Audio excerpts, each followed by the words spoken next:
Bienvenidos a un programa más de esta semana. Toca indiscutiblemente hablar sobre la campaña política que recién termina en esta primera fase. Como lo habíamos dicho en diferentes programas, el tema de la segunda ronda estaba a la vuelta de la esquina. No obstante, también sugerimos que podría suceder, y por lo menos uno de mis invitados, don Cristóbal, lo dijo así, una segunda ronda con la participación del PAC y de Liberación Nacional. Pero definitivamente los números, lo que sucedió, sí tomó por sorpresa a la gran mayoría.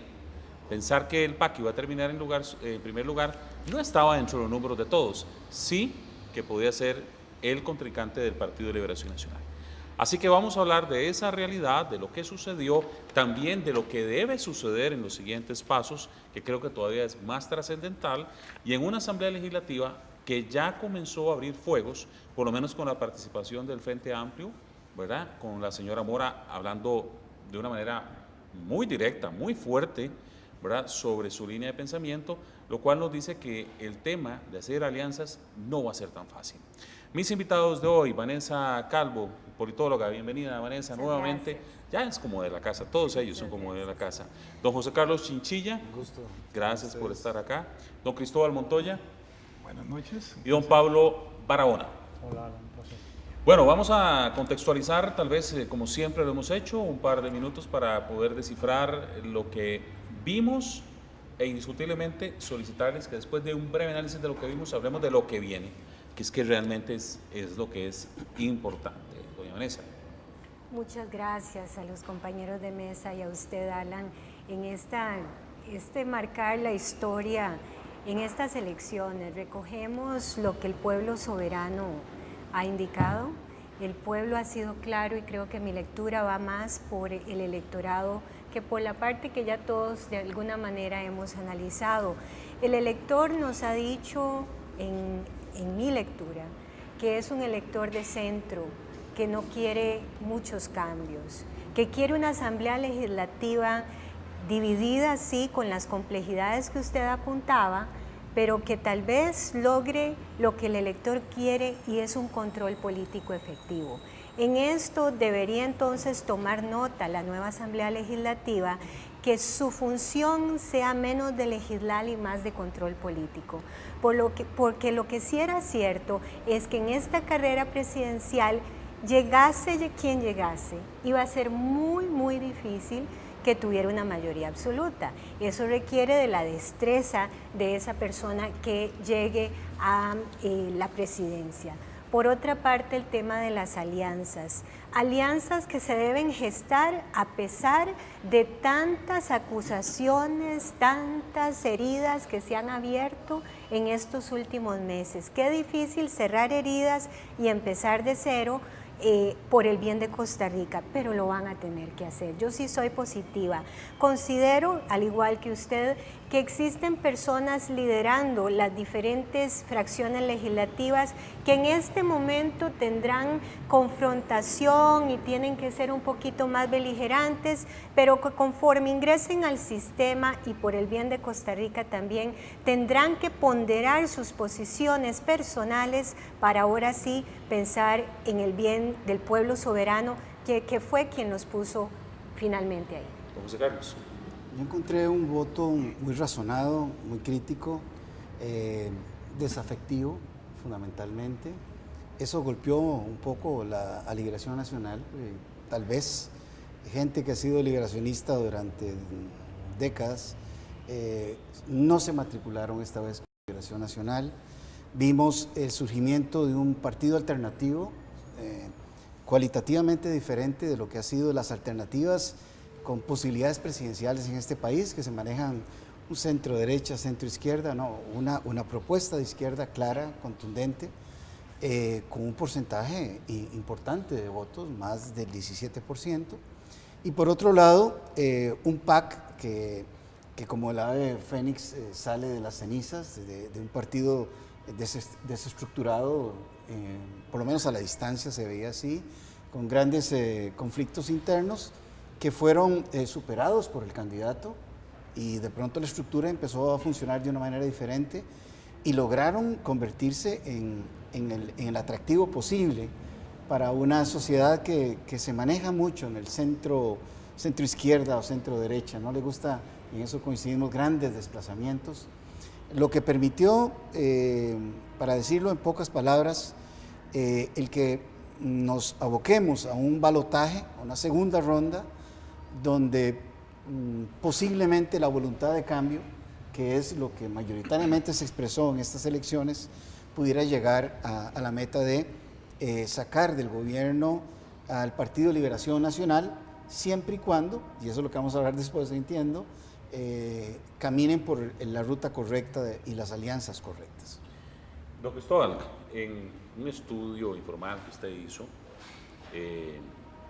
digo informal porque es un trabajo muy personal suyo, no porque sea informal a la hora de hacerlo, usted nos trajo datos aquí que nos ponían en esta iniciativa o esta propuesta de un PAC en segunda ronda junto con Liberación. Pero tampoco se imaginaba uno que el PAC iba a terminar ganando. Definitivamente no, lo que teníamos era una posibilidad de empate, y en un trabajo que hice y que no fue publicado, pues porque no se podían hacer esas publicaciones en ese tiempo electoral, sí se veía el crecimiento del PAC y un descenso del partido Frente Amplio. Ahora, he analizado una encuesta, la última, porque la mía fue 3 semanas antes de la elección, pero la última encuesta vale la pena analizarla, y es la encuesta que hizo la Universidad de Costa Rica. Yo la tomé y daba lo siguiente: la encuesta de la universidad daba para Araya 30.9 y hasta el último corte estaba en 29.6, una diferencia de 1.3. Para Guevara, la encuesta de la universidad daba 12.9 y obtuvo 11.2, una diferencia de 1.7. Para PISA daba 6, obtuvo 6, no hay diferencia. Y para otros partidos obtuvo la encuesta 4.1 y el real fue 5.2, una diferencia de 1.1. O sea que en esos 4 casos, la encuesta de la Universidad de Costa Rica estuvo en más o menos 1.7, muy acertada. Así que podríamos asumir que para Villalta y Solís estuvo también adecuada en su momento, 11 días antes de la elección, y fue Villalta 25.2 y Solís 20.9. Villalta en lo real fue 17.1, es decir, 8 puntos por debajo de la encuesta, y Solís 30.9 fue lo que obtuvo, 10 puntos más de lo que salió en la encuesta. Entonces, una hipótesis que uno podría tener es que si la encuesta fue tan precisa para 4, pues podría serlo para todos, y lo que hubo fue en los últimos 11 días un cambio de un 7% de Villalta hacia Solís. Sí, eso que podemos sentir que ocurrió parece cuantificable, 7%, aproximadamente serían 140,000 personas, y que se refleja mucho, se correlaciona mucho con el aumento de la frecuencia de uso de las redes sociales, de las banderas que utilizó el PAC, especialmente en el Valle Central, que es donde el PAC sella su gane. Entonces ahí me parece que sería una primera arma como para visualizar el impacto que tuvo el cambio en los últimos 11 días, por lo menos, en esos 2 partidos. No hubo movimiento de otros, parece que Araya ya estaba estable, Guevara también, Pisa también y otros. El gran cambio fue de Villalta a Solís. Voy a solicitarle a Pablo que sea quien habla del próximo segmento porque me alcanzó el tiempo en este caso. Voy a un corte comercial, estamos en el programa de esta semana analizando el balance de las elecciones 2014 que apenas vamos quizá como por la mitad del tema. Ya venimos con más.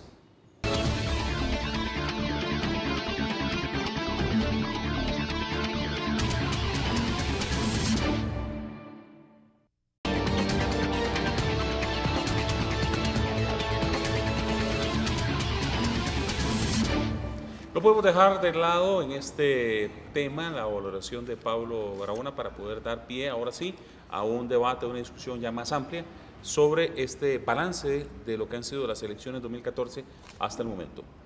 Yo creo que hay que explicar un poco, es decir, desmenuzar esos números que bien sugería Cristóbal, y me parece importante también la aproximación explicativa que establecía José Carlos, en el sentido de que definitivamente la irrupción, no del PAC, yo creo que hay que hablar de partidos es erróneo, aquí han pesado muchísimo las personalidades y las imágenes proyectadas por cada uno de los candidatos, y digo la irrupción, el nuevo colado en la política costarricense, que es Luis Guillermo Solís, que con mucho mérito en debates y con el frescor, digamos, de venir de fuera de la política, pues logró aglutinar a una serie de gente que no necesariamente está matriculada en un partido político, ni tampoco podríamos en este momento, como un automatismo, sumárselo al PAC. Creo que el universo político en este momento en Costa Rica ha variado a tal punto que, si bien es cierto, las afinidades partidarias y las afiliaciones partidarias son cada vez más volátiles, hemos llegado al extremo de, y lo decíamos en algún programa anterior, Alan, a una suerte de rapiñismo o de pirañismo político, en donde ciertamente yo suscribo la tesis de Cristóbal de que una buena parte sería un automatismo equívoco desde el punto de vista lógico decir que todos los puntos porcentuales que perdió Villalta necesariamente los sumó Luis Guillermo. Algunos habrán ido a abstencionismo, ¿verdad? Pero ciertamente yo diría que una buena masa de esos electores que ataques no bien contestados, no bien defendidos además por Villalta y su grupo, el Frente Amplio, sí pudo haberle dado más fuerza a el PAC y su candidato, sobre todo porque sí había una buena porción del electorado que estaba ciertamente huérfano. Veíamos que había más o menos un 40% de gente que venía no describiendo su preferencia, y ciertamente eso al final disminuye un poco y parece que hay una suscripción un poco mayor, pero no quisiera yo decir que se suscriben a un partido, a una ideología. Ahí yo me desmarco un poco lo que han dicho los compañeros de mesa. Pienso que la política es cada vez menos racional más bien, y se lleva se deslinda más bien por el tema de la imagen, de la simpatía, y ahí creo que Luis Guillermo sacó una gran ventaja. Sin embargo, hay que decir que hubo en esta campaña una profundización, eso es cierto, que puede haber calado en una porción del electorado que yo creo que es más minoritaria, del tema ideológico, digamos, de la programación ideológica de cada uno de los partidos, de la experiencia de cada uno de esos candidatos y del pasado político de cada uno de esos partidos, si han sido productivos o no, si han amenazado o no el Estado de Derecho en la interpretación de algunos. Lo cierto es que es muy interesante porque aquí la mayoría de los análisis fallaron, no solo hubo encuestas, digamos, que estuvieron muy alejadas de la realidad, tal vez fotografiando momentos, digamos, que no se aproximaron a la realidad que vimos al final, pero además también analistas que decían muy claramente que aquí había un primer lugar definido, que había analistas que decían que Liberación Nacional lo tenía esto ya cocinado, e incluso algunos decían que en primera vuelta casi nadie veía al PAC entrando, digamos, en esta pelea, y me parece que no hay que centrar nada más en el análisis. Con esto cierro esta introducción en el PAC y Liberación Nacional. Hay que decir que ha habido muchísimo movimiento también en el Frente Amplio, que creo yo en el fondo, después del PAC, obviamente es el gran ganador en esto, ¿verdad? Ha pasado en una proporción de casi un 1000% de aumento en su fracción legislativa, y ha dejado un referente político, en definitiva, que le da dentro del espectro ideológico, digamos, un peso muy importante, que es José María Villalta. La caída, por el otro lado, más bien, de movimiento libertario y casi enterramiento con epitafio de su líder Otto Guevara, y finalmente también la recuperación, no solo de la Unidad Social Cristiana a nivel de diputados, sino también el posicionamiento, creo yo, muy positivo de una candidatura que, aunque disminuida, ha sido reconocida por todos como al menos valiente e inteligente, que es la de Rodolfo Pizar. Déjenme plantear algunos puntos ya para abrir el tema. Un líder de Frente Amplio que tiene que mantener su liderazgo sin tener un poder real, porque el poder real lo tiene su grupo de diputados en la Asamblea Legislativa, algunos de ellos con los que no, como que hubo algunos cortocircuitos en su momento. Un movimiento libertario, como dice usted, sin nuevos liderazgos, una unidad social cristiana que podría a lo mejor jalar de alguna manera ese movimiento que estaba ahí alrededor del movimiento libertario, en donde habían varios de la unidad social cristiana, una Liberación Nacional que tiene que revisar, ¿verdad?, porque su estructura, a pesar de ser tan sólida, prácticamente movió a lo que siempre mueve, ¿verdad?, que es su base. Y un Luis Guillermo Solís que tiene que ahora llamar a la calma, porque hemos escuchado a algunos de los miembros del PAC muy eufóricos y tienen que tener cuidado porque es el momento de sumar. Ese breve diagnóstico personal, a lo mejor está equívoco, es algo que está sobre el tapete y que tenemos que empezar a analizar por donde ustedes quieran que arranquemos. No, si me permiten presentar lo que es el área mía, números. Porque se ha dicho, así como Pablo ha dicho, que sea quién ha ganado y quién ha perdido, pero veamos los números concretos. No podemos comparar encuestas con una elección, hay que comparar elección con elección. Entonces, el partido que disminuyó más su porcentaje de votos para presidente es Liberación Nacional. Pasó del 46.91% al 29.59%, es decir, descendió 17.32%. El segundo partido a nivel de presidente en descender fue el Movimiento Libertario, que pasó de 20.92 a 11.19, es decir, bajó 9.73. Y el tercero fue el Partido Accesibilidad Sin Exclusión, que bajó de 1.89 a 0.53, bajó en 1.36. Y en el otro extremo están los que ganaron, los partidos que obtuvieron mayor incremento en su votación para presidente, que fueron la Unidad Social Cristiana, que pasó de 3.88 a 5.97, es decir, aumentó 2.10. En Acción Ciudadana, que pasó de 25.05 a 30.95, aumentó 5.89. Y el que mayor crecimiento tuvo fue el Frente Amplio, como decía Pablo. Pasó de 0.35 en el 2010 a 17.14, es decir, aumentó 16.79. Y a nivel legislativo se da lo mismo. Los tres que perdieron fueron el Libertario, que perdió 6, Liberación Nacional, que perdió 6 diputados, y el PACE, que perdió 3 diputados. Mientras que los ganadores fueron el Acción Ciudadana, que aumentó en 2, la Unidad Social Cristiana, que aumentó en 3, y el Frente Amplio, que aumentó en 8. Ahora, yo creo que esto es señal inequívoca de lo que decía yo al principio. Tenemos una democracia absolutamente teledirigida, como decía Sartori, ese es un papel que me parece importante desmenuzar también, que es el papel de los medios de comunicación, que quedará para otro espacio, pero además también que vivimos en una democracia absolutamente personalizada.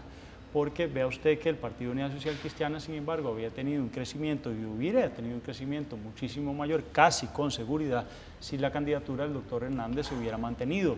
Lo que nos dice, digamos, el peso que tiene el candidato, que no es una cosa nueva desde luego, pero con los medios de comunicación, el tema de la imagen se acentúa mucho más, el peso que tiene el candidato precisamente en bajar o subir. Y yo quiero sumarle, ya que estamos con ese buen repaso que hace Cristóbal de las estadísticas, en un dato que no puede ser soslayado en nuestro análisis, que es el abstencionismo. Fíjese que el abstencionismo pasa en el 98, da ese gran brinco histórico del 19% al 30%. Después, ciertamente en el 2006, pasa al 34.8%, más bien aumenta. En el 2010 al 31%. Y ahora digamos que nos estamos manteniendo un poquito por arriba de eso, pero tampoco, y lo digo, no quiero dar el dato porque no hay un dato, digamos, definitivo, ¿verdad? Pero ciertamente, vea qué interesante, el abstencionismo sigue siendo, aún en esta primera ronda, el principal partido. Es decir, Óscar Arias, para citar un ejemplo ya totalmente consolidado, se reeligió con el 26.1% del padrón electoral y el abstencionismo en esa campaña fue el 34.8%. Ahora, hay que desmenuzarlo, porque acá la lectura del abstencionismo normalmente es muy simplista, es muy plano. Y se dice, no, este es un voto protesta, la gente está disconforme, está exigiendo mayores resultados, más honestidad en los políticos, y lo cierto es que hay un abstencionismo medido por la Universidad de Costa Rica a la orden del Tribunal Supremo de Elecciones, en el estudio, digamos, más de fondo que se ha hecho, financiado por el tribunal, que dice que el abstencionismo consistente, es decir, aquellos que no votan o sí, es del 4.7%, y el abstencionismo nacional ronda más o menos el 27-28%. Mientras que el abstencionismo local, y eso se consolidó en estas elecciones, ronda más o menos el 45%. Y aquí yo quiero explicar muy brevemente de qué estamos hablando. Podríamos decir que las zonas olvidadas tienen una menos vinculación a la institucionalidad y por tanto están concentrados en su operación arroz y frijoles y cada vez le importa menos la política, pero también hay que decir que esas zonas, que son principalmente las costeras, Punta Arenas, Guanacaste y Limón, donde se concentra un abstencionismo que ronda por encima del 45% y en Guanacaste está casi en 47%, ciertamente, que es digamos el techo máximo alcanzado en esta elección en primera ronda, ciertamente es donde también el Estado de la Educación nos viene diciendo que es donde está el mayor abandono a nivel formativo y educativo de la gente. Entonces podemos ver que el abstencionismo va a ir creciendo posiblemente en tanto las instituciones sigan retirándose de esos sectores desprotegidos y las instituciones, quiero decir también, el sistema educativo que no está marcando su impronta cívica en esas lateralidades. No es solo una responsabilidad de los políticos a nivel electoral que no están calentando la campaña o que no están entreteniendo suficiente al elector, sino del sistema educativo que no está creando la aprehensión suficiente del ciudadano que simple y sencillamente está viviendo en otro mundo, pero no en el mundo político. Sí. Bien, vamos a tratar, para que no nos gane el tiempo, con este cierre que hace Pablo, hablando del abstencionismo, porque si no nos vamos a quedar cortos y ya lo sabemos. Ese, digamos, es como esto fue lo que pasó. Veamos ahora el panorama que nos encontramos. Entrémosle al tema del panorama de una segunda ronda en donde los candidatos tienen que dar una lucha fuerte, pero que no pueden dar solos, ¿verdad? Que van a tener que sumar de otros lados. Entonces, yo voy a ir a una pausa comercial. Cuando regreso, ¿verdad? Ya para entrar al tercer segmento, por eso les hablaba de que vamos muy deprisa y no quiero dejar de lado qué opinión merecen ustedes sobre los pasos siguientes que deberían de tratar de buscar los candidatos en una agenda en donde tienen que sumar para lograr ganar. Ya venimos.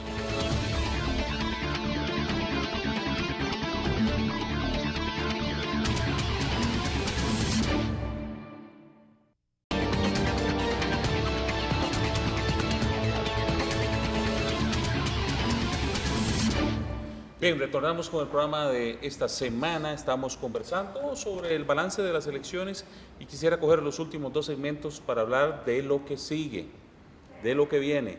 Vamos a ponerle un punto y seguido al tema, o punto y aparte para entrar en el siguiente tema que corresponde al análisis de lo que sigue. ¿Cómo ven ustedes ya definitivamente se comienzan a marcar algunos liderazgos de gente que va para la Asamblea Legislativa? Ya con mucha euforia, con mucha gana y además, ¿verdad? Con vehemencia en algunos puntos.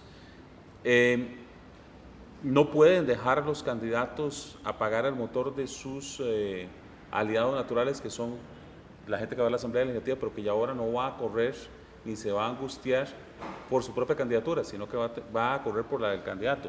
Y a lo mejor le ayudan o no le ayudan. Así es. O sea, no es tan fácil una segunda ronda. ¿Qué experiencia podríamos evidenciar que viene?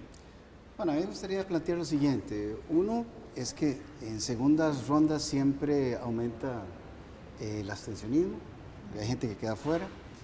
La tarea que están en este momento los partidos es redefiniendo su estrategia, qué hicieron bien, qué hicieron mal. Me parece a mí que en el caso del Partido Acción Ciudadana, el discurso que da Guillermo Solís plantea una estrategia más lejana de los partidos y más cerca de los movimientos, organizaciones, cámaras. Puede que sea una estrategia discursiva, pero podría ser también una estrategia real. Se ha producido una tensión en estos 2 días que para mí es inexplicable. Cuando uno trata de sumar, uno no puede tratar a sus eventuales aliados con un discurso que distancian el proceso. Y en ese sentido he sentido a gente del Frente Amplio que en un principio se manifestaba muy cercano al PAC, en este momento tomando una distancia, por lo menos a nivel de estructura y de organización. La verdad es que posiblemente del Frente Amplio un porcentaje muy elevado no sean militantes y por lo tanto la capacidad para conducir desde la cúpula de este grupo no es tan mecánico ni tan fácil. Y sin embargo, desde el punto de vista de lo que podría representar una propuesta política en el gobierno, el Partido de Acción Ciudadana es mucho más cercano de lo que eventualmente estuvieron aspirando la gente del Frente Amplio. Y por otra parte, un Partido de Liberación Nacional que plantea igual revisión, valoración, autoexamen, que lo primero que me supongo van a tratar de hacer es ver cómo logran alianzas dentro del partido. Porque si algo queda claro acá es que faltó a Liberación Nacional esa unidad que lo ha caracterizado en el pasado, la presencia de sus dirigentes políticos, del señor Oscar Arias principalmente, de su hermano y del mismo José María Figueres en la lucha. Y esto es uno de los grandes desafíos que tienen, porque pareciera que se repite la historia de que no logran articular en momentos de la segunda ronda al partido. Y sus alianzas con otros sectores, me parece que el más cercano podría ser los partidos cristianos evangélicos y posiblemente el movimiento libertario, que históricamente ha sido aliado táctico. ¿De qué depende la alianza? De lo que estén negociando. En el PAC dicen que no van a negociar puestos. En Liberación Nacional han negociado puestos, tienen esa cultura, lo van a hacer muy bien, pero creo que la ciudadanía está buscando otro tipo de cosas, pero veremos. Sí, yo quiero referirme al tema Liberación Nacional y el PAC. Yo lo comparo analógicamente con una empresa transnacional, que es el Partido de Liberación Nacional, con una estructura hiperrígida. En una estructura hiperrígida para la toma de decisiones tenés un problema, que es no hay rapidez y no somos tan eficientes en la gestión dentro de la estructura compleja. Entonces el PLN, eso es uno de los elementos que estoy de acuerdo con José Carlos, tienen que hacer una reconfiguración, un replanteamiento, pues ya les cogió tarde. Son 2 meses nada más. Cuando uno quiere llegar a la carrera política, a la presidencia, donde uno quiere llegar, el tiempo es la esencia. Y cada minuto cuenta, y ese tema de parar y hacer está bien, pero no hay tiempo. Entonces, en esta transnacional que es Liberación, en el mejor sentido de la palabra, hay una rigidez que dificulta la toma de decisiones y los cambios. Contrario al Partido Acción Ciudadana, que lo veo más como una pyme, lo veo como una pequeña empresa, una mediana empresa, donde la toma de decisiones es muy ágil y puede ser muy ágil. Vuelvo al tema de las heridas. Ambos partidos, y principalmente el Partido Acción Ciudadana, alejó a muchos sectores. El sector empresarial es uno de los mejores ejemplos. ¿Cómo retomar esos sectores cuando yo en la primera ronda los alejé o no les hice propuestas que los acercaran? Eso es un reto inmediato. Y luego, dentro de las estructuras de partido, tenemos 2 cosas totalmente diferentes. Pero hay un detallito, y entiendo eso, de haber alejado del sector empresarial, pero me tengo que detener, que llega un momento en el que el sector empresarial, que es de los menos, vamos a ver, no se les va a ir nada, también sabe que las probabilidades de ganar del PAC son muy altas, así que el acercamiento de ellos va a ser natural también. Lógicamente, yo puse el sector empresarial como un ejemplo, pero hay muchos sectores que quedaron fuera. Hay muchos sectores que en esa carrera yo voy dejando porque tomo los sectores también que en ese momento se me van presentando como más fuertes. Pero el tema aquí... sumarme al alto del camino que se están sumando un argumento adicional, porque yo no compro esa tesis de que el PAC alejó al empresariado, es decir, estamos confundiendo el PAC nunca ha sido amigo del empresariado costarricense. El Frente Amplio con la propuesta que está haciendo Guillermo Solís, que me parece, hasta donde yo he entendido, se ha reunido con cámaras, él mismo lo manifestó en el discurso, pero que además tiene también empresariado incluso en su comando de campaña, y no veo yo, digamos, que había una confusión en el discurso de una oposición que sí ha habido muy fuerte, una contención en esta primera ronda entre el empresariado y el discurso de Frente Amplio, sobre todo a partir de las declaraciones de Patricia Mora y, bueno, de algunas defensas que hizo su candidato Frente Amplio, pero trasladar eso así me parece un automatismo, pero es que, digamos, un poco excesivo. El tema no lo enfocaba yo sobre eso, el tema es los sectores de todo tipo, cuando sienten que ya alguien está por ganar y no se les ha acercado, pues se acercan también. Claro, ¿verdad? Porque claro, tienen su interés de acercarse. Me estoy refiriendo al discurso, y es un análisis de discurso. Mientras Luis Guillermo Solís le dice a los actores, yo me voy a acercar, Johnny Araya, en sus discursos, en el de ayer, dijo, espero a que se acerquen a mí. Son 2 perspectivas diferentes. Es decir, el PAC, a pesar de haber alejado sectores, la propuesta es, yo quiero integrarme, quiero hacer esa alianza. En este momento, a nivel discursivo, Johnny lo que hace es invitar. Son dos perspectivas diferentes. Y hago ese análisis y menciono al sector empresarial con conocimiento de causa porque 10 años fui la única mujer en la Cámara de Comercio y conozco lo que ha pasado dentro y quiénes se han acercado o no. Por supuesto, el sector empresarial se tiene que acercar porque es parte de esa economía. Porque ese era, digamos, un poquito... ¿Sería porque esa era la línea que manejaba Otón Solís, que no es la misma que maneja Posiblemente, Guillermo? y ahí es donde quiero ir. Entonces, esa parte histórica que arrastra el PAC, de ciertos comportamientos, dentro de esa estructura, el PAC no ha logrado acercamientos, el PAC no ha demostrado logros en la Asamblea Legislativa, le falta muchísimo que demostrarle, pero vea lo interesante. Lo interesante es que es un partido con muchas debilidades, pero con un líder que ha tratado de bajar ese nivel de debilidades y él recoge sus fortalezas. ¿Por qué recoge su fortaleza? Por la forma elocuente, la forma moderada, el acercamiento, su haber diplomático que tiene de total acercamiento con los sectores y con la población en general. Entonces sí, tenemos una forma diferente de haber hecho política con un líder nato que ahora recoge las debilidades las está convirtiendo en sus fortalezas. A nivel de Liberación Nacional, totalmente lo contrario.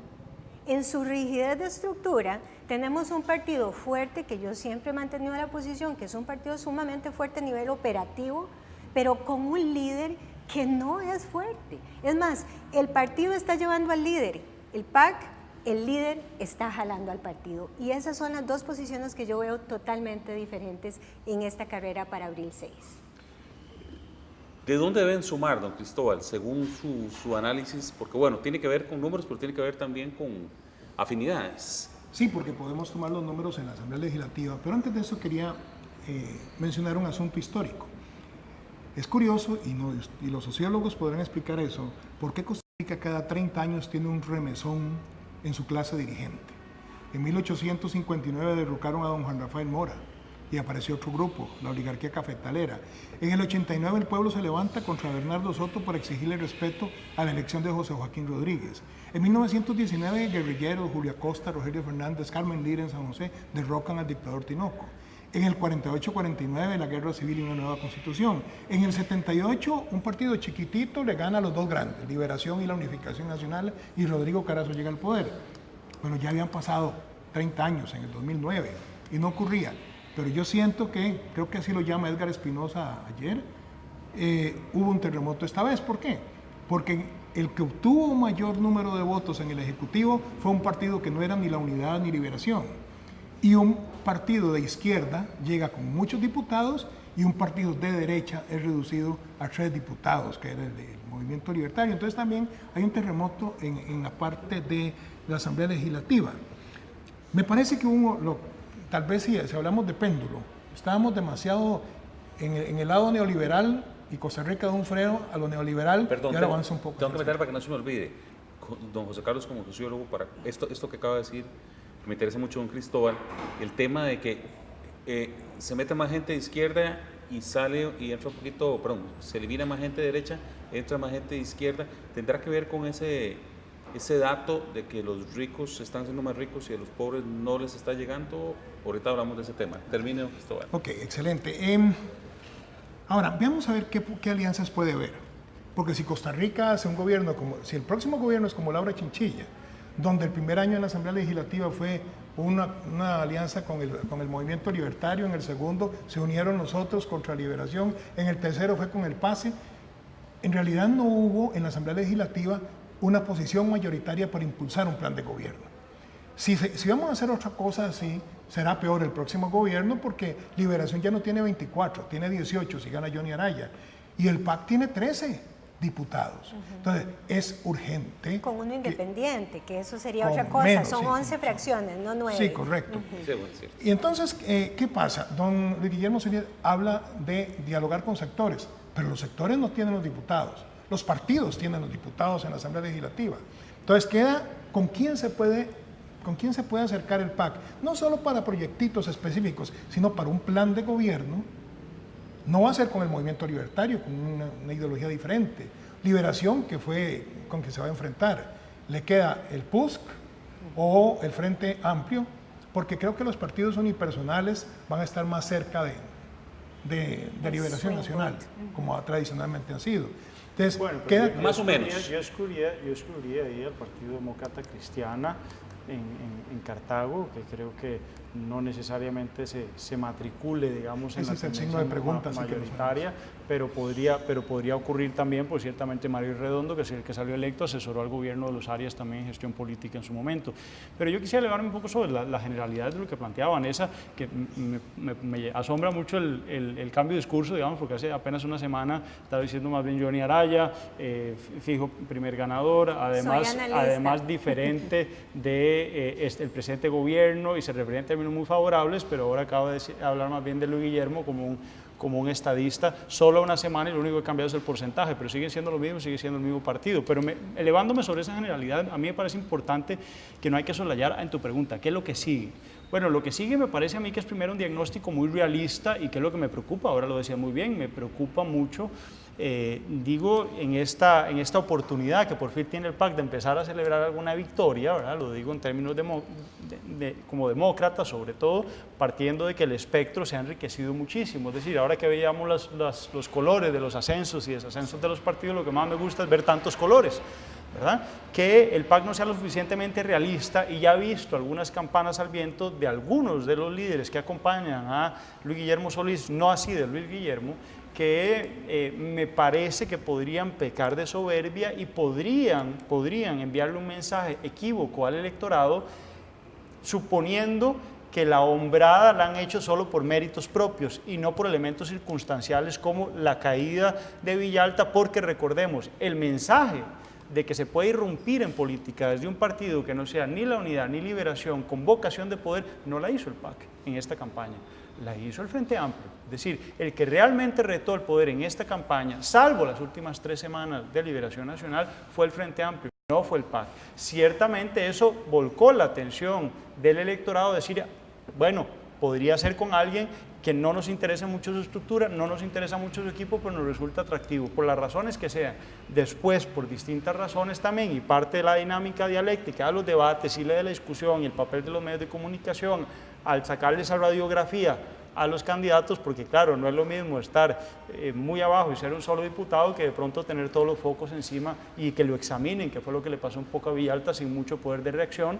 Bueno, el PAC le pasó exactamente lo mismo, es decir, estaba en el sótano, recordemos que lo basureaban, como dicen los muchachos hoy, como el candidato al margen de error junto con Rodolfo Pisa, a Luis Guillermo Solís, y sin embargo ahora en esta segunda campaña sí va a ser sometido a mucho más estrés en su candidatura, va a tener todos los focos encima, va a tener, ya no se va a poder quedar en los debates con Johnny Araya al margen, ese fue el único candidato que no tocaron, incluso a Rodolfo Pisa le lanzaron sus dardos, a Guillermo Solís no, salvo en una última Otto Guevara que ya la veía venir, pero ciertamente entonces... Porque no les hicieron competencia en ese momento. Claro, pero si el examen no es realista, digamos, de la estructura estratégica de Luis Guillermo Solís en este momento, y creen que ya esto está listo y cocinado, me parece que podrían fallar en el diagnóstico de lo que sigue, que es tu pregunta, y ahí me parece que más allá de la tendencia hacia ciertas alianzas para ganar el Ejecutivo, él debe tener claro que deben ser alianzas para poder gobernar con cierta legitimidad ese Ejecutivo, que se lo dará a las urnas, pero además con cierta posibilidad de acuerdos, sobre todo en los acuerdos torales, en los temas torales, porque es imposible, digamos, pensar en cómo están las cosas, en que la alianza se vaya a dar para todo el gobierno, pero sí para algunos temas que ideológicamente, que desde sus programas de gobierno puedan ir amarrando, y ahí creo que el Frente Amplio se quedará a la cola de los que se sumen a esa alianza con el PAC, porque están en una guerra fría, digamos, que ya empieza a verse los primeros fogonazos, los primeros chispazos, y probablemente empiecen más bien por el PUSC y por fuerzas unipersonales. Claro, pero entendamos, para ir a corte comercial, para que vean que se está yendo rapidísimo el tema, entendamos que por naturaleza el Frente Amplio acoge a un grupo de personas, pero bueno, ellos tienen esa agrupación, pero el votante por naturaleza pareciera no ser un votante que votaría naturalmente por Liberación, por lo que, por default, estaría votando aquel que acude a las urnas por el PAC. Entonces, se abstiene. O se abstiene, que es la otra gran variable. Yo voy a ir a un corte comercial. Cuando vengo también sobre esa ruta que le queda a Johnny Araya y esa ruta que le queda a Luis Guillermo Solís, sin olvidar que paralelamente tienen que ir pensando en una estructura de gobierno, porque no pueden llegar al 6 de abril y decir que en un mes van a nombrar 1000 y tanto de puestos. Y resto de puestos. Eso no es tan sencillo. Ya veremos.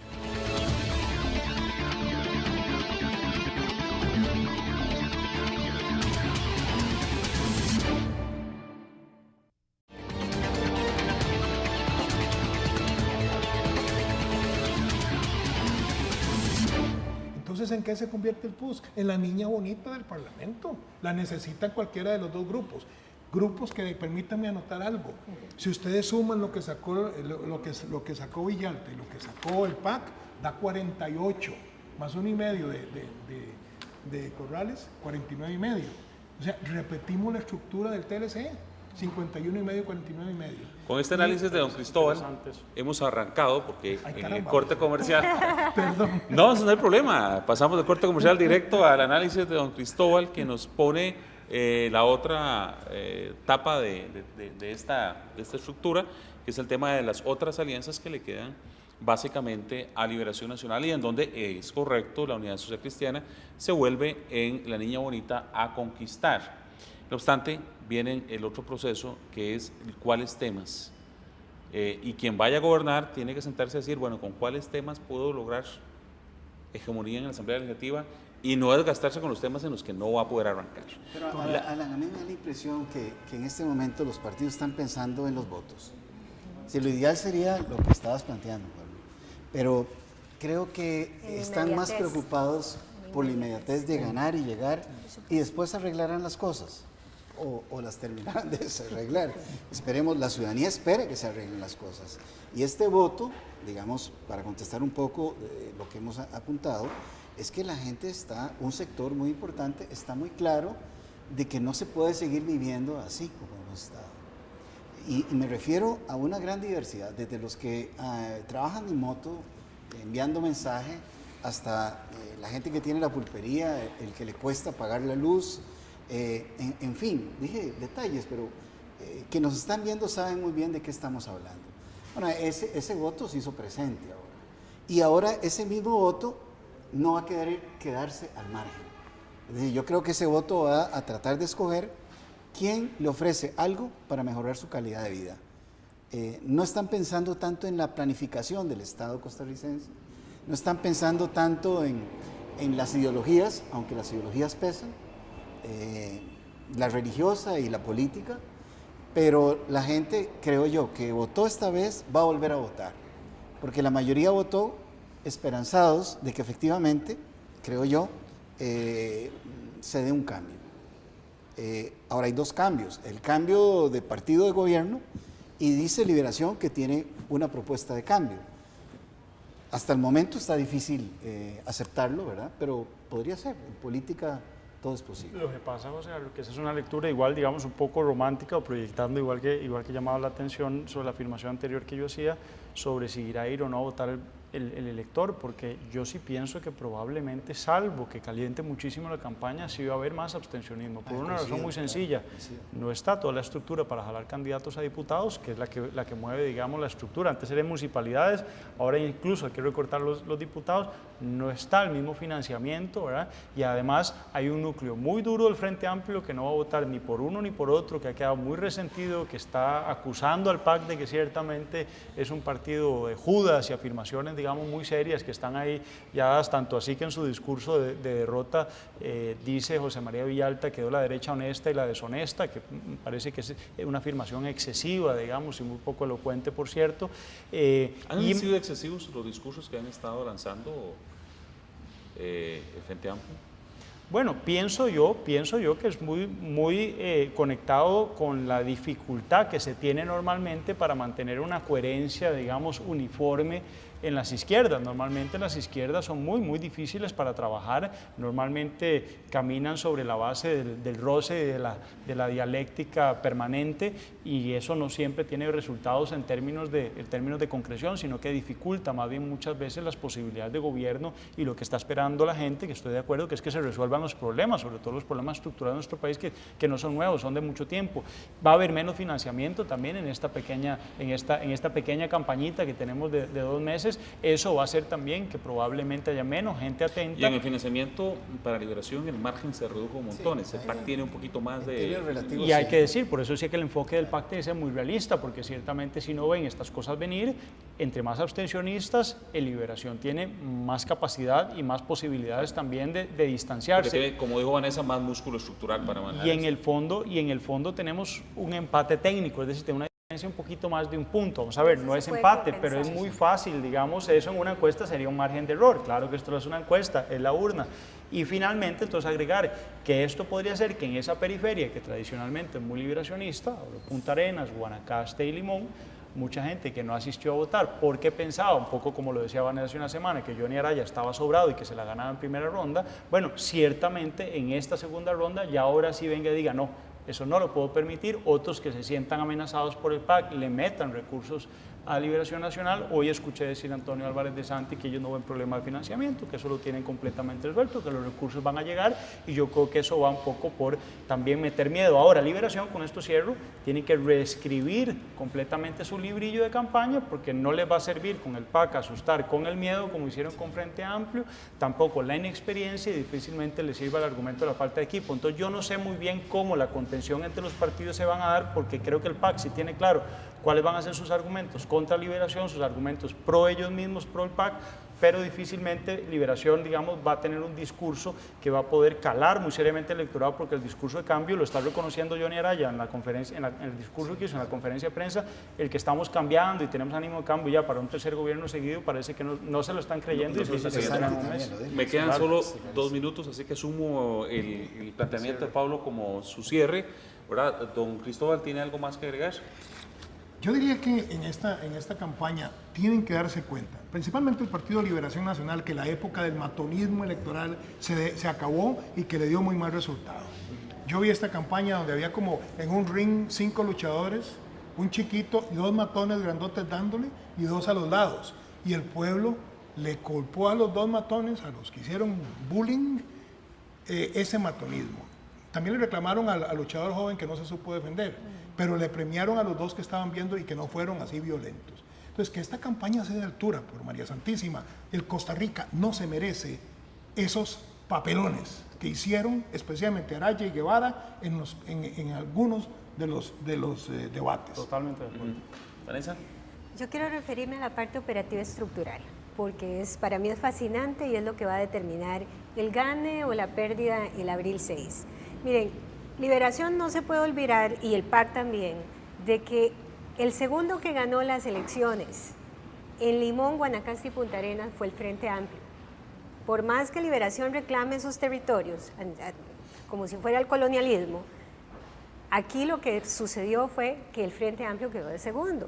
Entonces sería importante revisar eso, porque al no tener estructura el PAC, en una alianza de estructuras, es que es el cómo, no es que tengo que decir que me voy a aliar para todos, sino el cómo voy a recoger algo que puede servirnos a los dos, sería recogiendo esa estructura del Frente Amplio que logró llegarle a estas 3 provincias.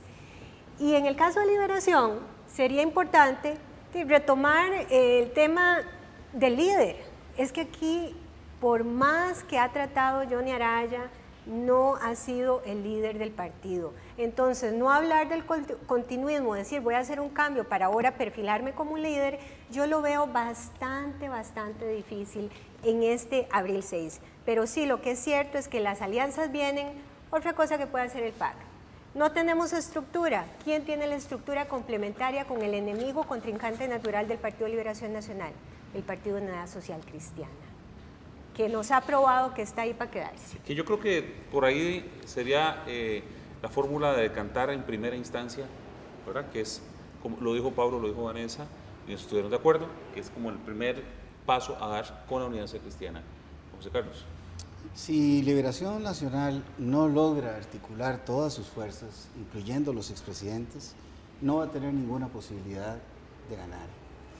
Y si el PAC no logra mantener el perfil que fue atractivo para la ciudadanía, si no siguen siendo correctamente en el ejercicio político, respetando a los contrincantes, respetando a los aliados, el hilo es muy delgado y se puede reventar.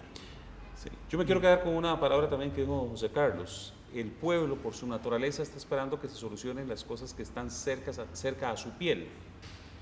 Así que quien quede necesita llevar al gobierno hacedores de cosas, gente que resuelva, gente que vaya y ejecute cosas.